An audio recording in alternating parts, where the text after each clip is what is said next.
Well, joining me now in our studio is G.A. Easwar, publisher of Desi News Magazine and CanadaBound Immigrant. Thanks a lot for coming in today, Easwar.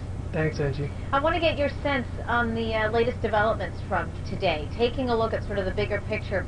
A big order to ask for, but do you think there's any kind of a solution that's going to come about regarding this corruption problem, and do you think Hazare's tactics will actually work?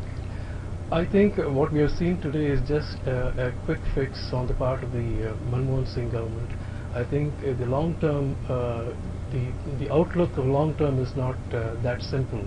The question to ask is how many of those people who are protesting alongside Hazare have not participated in one way or the other in the corruption process that is part of the Indian life. Well, if you are an Indian, you have to have been part of the corruption scenario at some point in time or the other. You want to join a school, you pay a bribe.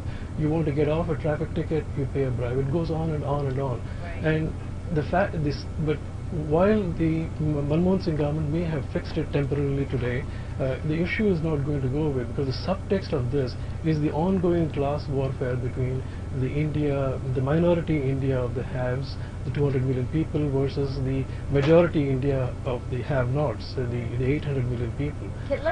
Can we take a look at this man himself, Anna Hazare? I mean, we're hearing from various different sources he's possibly or could be the 21st century Mahatma Gandhi. They're sort of mirroring him, as you saw in the two previous stories that we just aired.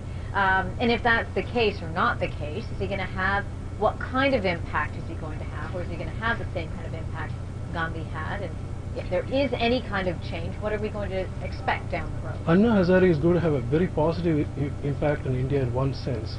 The fact is, as I was just mentioning, India has been heading towards a civil war for a long time.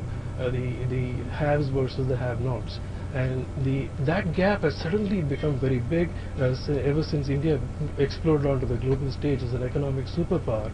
And it is think of it this way, Angie.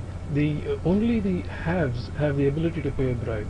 The have-nots of India, 800 million of them, live on less than $2 a day. They have no wherewithal to pay even a bribe to get ahead in life. So the subtext of this fight is the haves versus the have-nots in India. And what Anna Hazare is doing is to head off an Arab Spring, that's the Indian version of the Arab Spring, that could turn out to be very violent. But he is heading the Gandhian route of non-violence and giving a people a non-violent handle on a very tough situation in India. So hats off to him. Yeah, well, it'll be very interesting to see how things unfold over the next few days. But if you expect corruption in India to go away anytime soon, that's not going to happen.